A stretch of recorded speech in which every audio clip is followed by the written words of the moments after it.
Estamos siguiendo el capítulo número 26 que lleva por título La Gran Conspiración, conclusión en su tercera parte. La Unión Americana del Sábado ha publicado una serie de folletos, Perlas de los Días, el número 3, que fue escrito por el reverendo George Mott, vicepresidente de la Unión, y se titula Sábado o Domingo. ¿Cuál? En este prospecto, en la página 7, se encuentran las siguientes palabras. Nuestros oponentes declaran: no estamos satisfechos con estas inferencias y suposiciones. Muéstranos dónde se habla del primer día como santo o que debe ser observado en lugar del séptimo día. Debemos tener un directo y positivo mandato de Dios. Admitimos que no existe tal mandato. La Unión de Mujeres Cristianas por la Templanza también ocupa la misma posición. En el folleto número 3 de la Unión de Templanza de la Mujer Cristiana, Departamento de Observancia del Sábado, es un ejercicio de concierto sobre el cuarto mandamiento para escuelas dominicales y bandas de esperanza. De este folleto copiamos lo siguiente. Pregunta número 5. ¿Por qué no guardamos todavía el séptimo día como nuestro sábado en lugar del primer día o domingo? Respuesta. Seguimos teniendo un día de descanso después de los 6 de trabajo, así imitando el ejemplo de Dios en la creación, y al mismo tiempo honramos y recordamos la resurrección de Jesucristo, que el primer día de la semana resucitó de entre los muertos y así completó nuestra redención. Pregunta número 6. Si Jesús deseaba que el día cambiara, ¿por qué no lo ordenó? Respuesta. Un mandamiento para celebrar la resurrección no podía haberse dado sabiamente antes de que ocurriera la resurrección. Probablemente le dio a sus propios discípulos tales instrucciones después, cuando les hablaba de cosas pertenecientes al reino de Dios. En 1885, la Unión Americana de Escuelas Dominicales emitió 1000 ensayos del premio en dólares sobre la pregunta del domingo, escrito por el reverendo A.E. Waffle, que ahora es un ardiente trabajador de las leyes dominicales. En este ensayo, en la página 186 y 187, dice claramente: hasta el momento de la muerte de Cristo no se había hecho ningún cambio en el día, y por lo que el registro muestra, ellos, los apóstoles, tampoco lo hicieron, de dar cualquier orden explícita que exija el abandono del sábado del séptimo día y su observancia al primer día de la semana. El folleto de la American Sabbath Union, mencionado anteriormente, corresponde precisamente a esto, ya que dice en la página 5 que la observancia del primer día de la semana creció espontáneamente en la era apostólica, desde el corazón de los creyentes, y así se convirtió en el sábado de la era cristiana.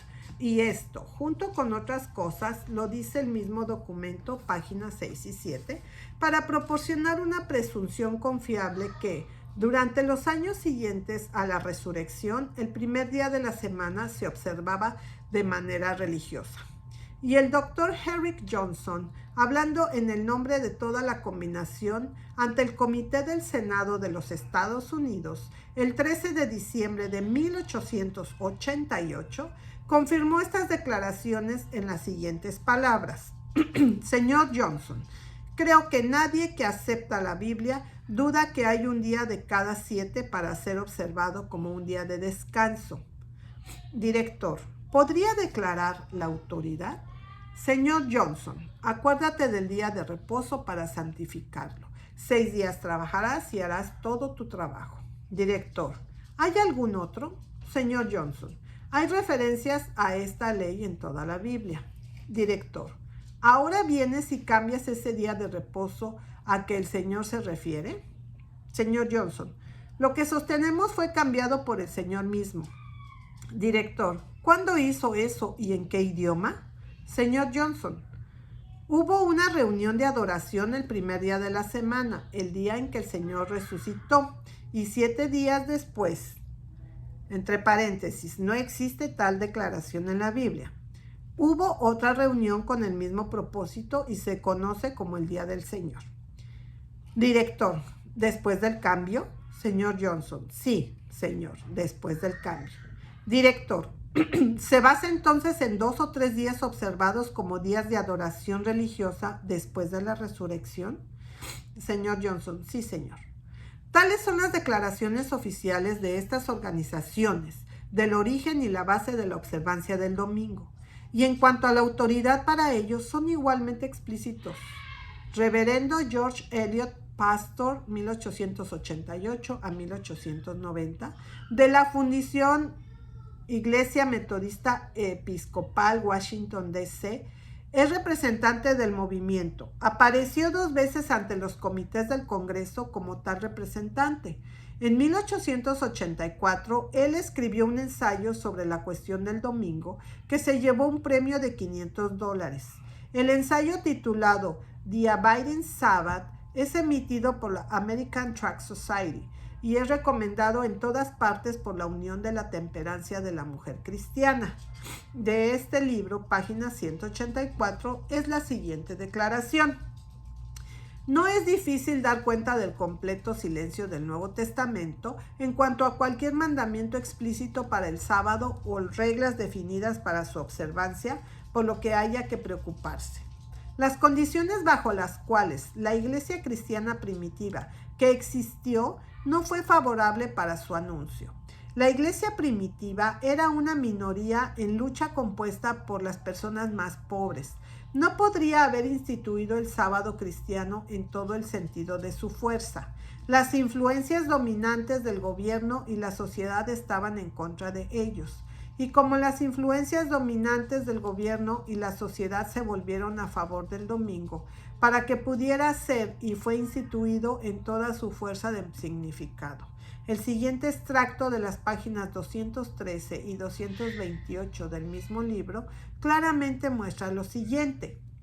Para el perfecto establecimiento del sábado cristiano, como ya se había observado, era necesaria una revolución social en el Imperio Romano.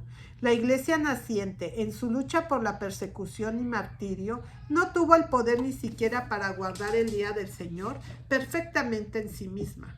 Mucho menos podría protegerse de la santidad del día de la profanación por incrédulos.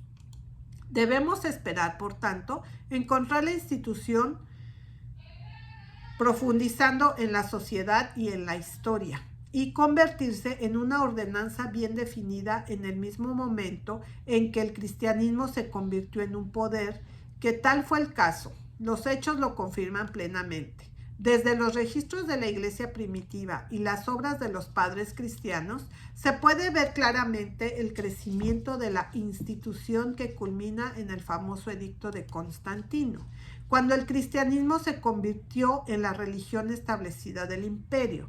El emperador Constantino se convirtió y el cristianismo se convirtió prácticamente en la religión del imperio. Ahora era posible hacer cumplir al cristiano el sábado y universalizar su observancia. En el año 321, consecuentemente fue emitido el famoso edicto de Constantino, ordenando abstinencia servil de trabajo el domingo. En cuanto al origen y crecimiento de la observancia del domingo y su culminación en el famoso edicto de Constantino, estas declaraciones están estrictamente de acuerdo con los hechos históricos. Y ese famoso edicto en el que el movimiento de observancia del domingo culminó entonces, se emitió únicamente a solicitud de gerentes de la iglesia a cambio de los servicios prestados, y de su parte no era sino la culminación de su gran plan para asegurar control del poder civil, para obligar a todos a someterse a la disciplina y a los dictados de la iglesia. Por lo tanto, por sus propias declaraciones oficiales y representativas, sabemos que el cardenal Gibbon afirma la verdad exacta cuando les dice que es la Iglesia Católica la que ha cambiado el día de descanso desde el 7º día de la semana hasta el 1º, y que la autoridad original y única para la observancia del domingo es la autoridad del papado. Esto lo saben y por lo tanto se dan cuenta de que sus esfuerzos son impotentes para persuadir a las conciencias de los hombres en cuanto a la observancia del domingo. El propio Eliot ha dado testimonio concluyente a esto en el mismo libro antes mencionado, como sigue. Hacer del Día del Señor solo un artificio eclesiástico es no dar seguridad a la razón moral y no imponer ninguna obligación a una conciencia libre. La Iglesia no puede mantener esta institución por su propia cuenta. El edicto, el consejo, la asamblea, la convocatoria y el sínodo pueden imponer una ley a la conciencia solo cuando sean capaces de respaldar su decreto con así dice el Señor. Hacer de la observancia del domingo solo un artificio eclesiástico es todo lo que él o cualquier otra persona ha podido hacer. Eso es precisamente lo que estas declaraciones oficiales de aquellas organizaciones demuestran que lo saben. Los únicos edictos que pueden mostrar por ello son los edictos de Constantino y sus sucesores, quienes en todos los casos solo hicieron la licitación de la Iglesia. Estos son, sin duda alguna, la única autoridad por la cual establecerían la observancia del domingo como una ley sobre la conciencia de los hombres. No citan que no existe tal mandato. Confiesan que no hay mandato disfrutando el abandono del séptimo día sábado y su observancia el primer día de la semana. Confiesan completo silencio del Nuevo Testamento en lo que respecta a cualquier mandamiento para observar el domingo o reglas sobre cómo debe ser observado. Confiesan que solo tienen presunción y probabilidad y un crecimiento espontáneo de los corazones de los creyentes, por su origen y base, y la Iglesia como un poder dominante que emite el famoso edicto de Constantino por su autoridad. Por lo tanto, por su propia voluntad y sobre su propia confesión, la observancia del domingo no es una obligación para la conciencia libre. Todo consejo, asamblea, convocatoria y sínodo ha decretado que el domingo sea observado por todos, y como no son capaces de respaldar su decreto con un así dice el Señor, están decididos ahora, como los otros al principio, a respaldarlo con el así dice el Estado y ponerlo como una obligación sobre conciencias no libres, sino esclavizadas, obligando a los hombres a rendir homenaje a la autoridad del papado. Sin embargo, frente a todo este testimonio, y siempre tanto más en el mismo efecto, y frente a toda la historia de la institución dominical, tienen el descaro de presentar el alegato de que es solo una observancia dominical civil que quieren hacer cumplir.